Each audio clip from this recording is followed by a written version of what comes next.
Hi there, and you're watching Dukascopy TV. I'm Dermot McDermott. Well, if you are a trader, then keep watching, as I have Bruno Estier in the studio with me. Bruno, welcome. Hello, Darren. Well, Bruno, last time with National MacDonald, you discussed the bulls versus bearish chart on the S&P 500 versus world equity. So, Bruno, has anything changed? Well, not a lot of things have changed, apparently at first sight. What we have here is three different curves. The gray one represents, since 2012, the US dollar index, which is mostly the value of the dollar against major developed currencies, the yen and the euro. Then we have a blue line, which is the relative strength, how fast the S&P is outperforming the developed market, the FAS index from the MSCI. And we see that the S&P since July, is basically underperforming the European market and the rest of the developed market. And that's the same thing which is happening of an S&P which is also underperforming the emerging market, which is the red line here.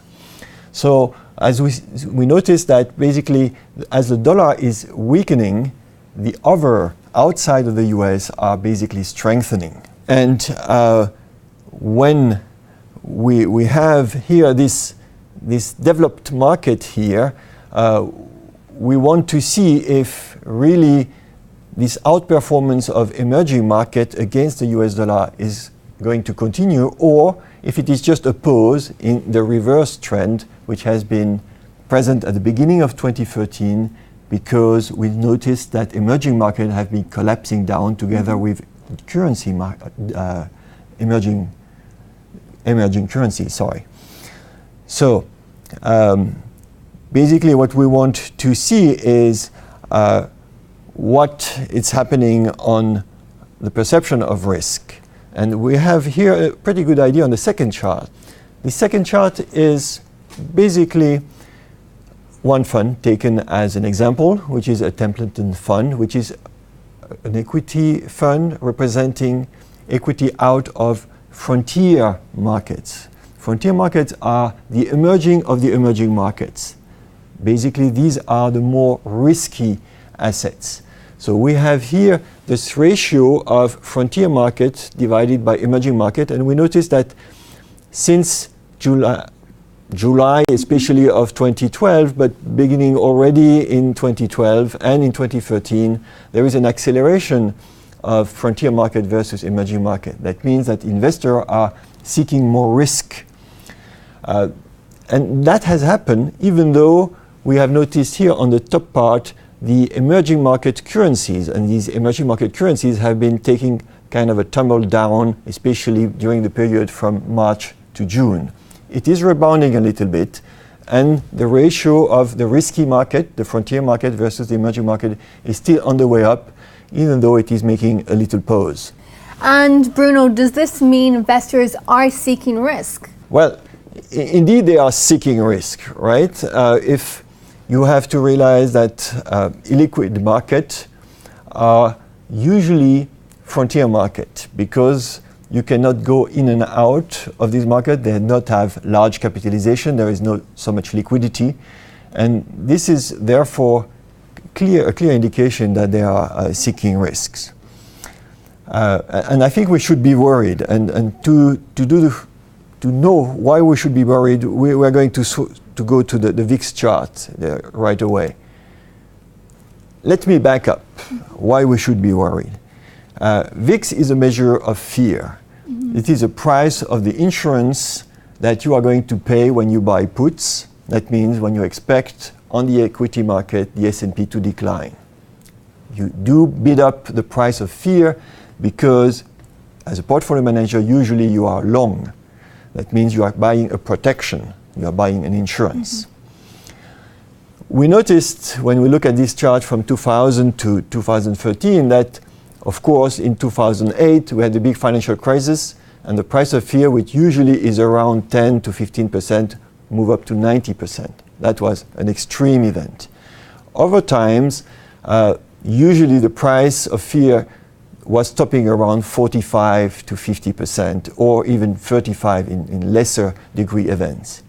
Now, what is interesting here is on a monthly chart, which is taking the close of every month, and we are measuring the momentum, the speed at which it's going down or turning up slowly. Since 2011, November of 2011, when we were at 48%, it has been moving down, making lower highs and lower lows.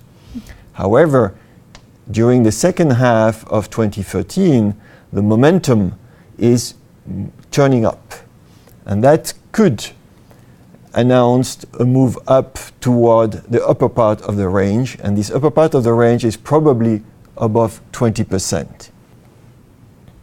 Here, if we move back down and zoom on a weekly, we have just the end part of the chart of before, and we notice 2013 here, we had the problem with the budget and the sequester in the end of December. And after that, when things get fine, finally the fear declined and the volatility came down. And now we have a similar type of event, but we are not yet at such high level as in December. We are only just pushing towards 19%. But we are pushing 19% with a pattern for a technical analyst, which is rather bullish. That means that VIX could go higher. Why? Because we are making higher lows, and we have made just recently a higher high. So there is a chance that we'll go and push through these red lines here, which are the Bollinger Bands of VIX. In other words, the volatility of the volatility. That means this volatility, which was flat, is probably trying to explode. And that's a sign of increasing fears and the potential of going to higher fears. And if we move up down to the daily charts, we notice that on a short-term basis since July, of course, this volatility peaked at 22% in June, the first correction that we had on the S&P between May and June. Then the market rebounded, that's the black line here, and then it corrected a little bit in August, when everybody was on the beach. Then there was not much activity, and the prices of the S&P went down a little on the black line here. And of course, the VIX moved up a little bit, but not as high as before. And of course, this high here, which is lower than that one, corresponds to higher lows compared to June. So that basically means that investors are not so worried. They said every time it goes down, it bottoms, but at a higher levels. And by bottoming at higher levels, basically it says, well, maybe the next bottom is going to be also at higher levels than in September, and will keep on going up. However, here we have a warning. And this warning is that the VIX is above the previous one, not lower than before. So therefore, there is a risk that these prices here could go lower than the one of September, possibly the one of June. That's the main issue here. And Bruno, looking at this chart and everything you have been saying, do you see a price pattern confirming this fear? Well, we need to swap to a classic measure of the price pattern, the so-called Dow Jones Industrial. We have here on the lower part of the chart the Dow Jones Industrial, very well known since 150 years. On the top part, we have also another one, a derivative of it, the transportation. So let's look at the Dow Jones. The Dow Jones is usually an average, a special average of 30 stocks. Yeah. These are the largest stocks or the most famous stocks. What we noticed here is a kind of a consolidation, namely 1, 2, and 3 tops. It is a little bit a special triple tops. In the middle, it seems to be eventually a bit larger than on the both sides. So it looks like 2 shoulders and 1 head. This is a very famous pattern, a little bit too famous, but it is usually coming at the end of a long uptrend. Yeah. And indeed, we are moving up for now 55 months since March 2009. And that pattern is a warning about a potential end of this bull market since March 2009, which could correct. On the transportation, however, we have yet no the classic sign like a divergence. For example, the transportation would be already doing a lower high. We have no strong information, so it's just a little warning. What does that mean? That means that possibly, instead of breaking through that level of 14,800 on the Dow Jones, we could rebound still. We still have to see that. And we have a chance to see that on another chart, the last one, which is the Nikkei.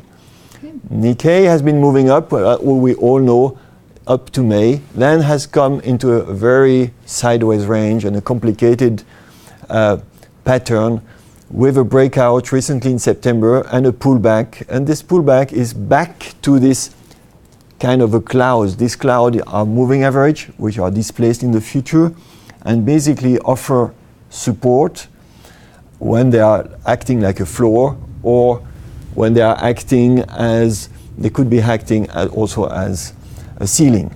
Here, the interesting thing on the Nikkei is that we are just posing on the floor. Yeah. But notice here, this floor is thin compared to thicker places at other places. So there is still some risk that it could break through the floor.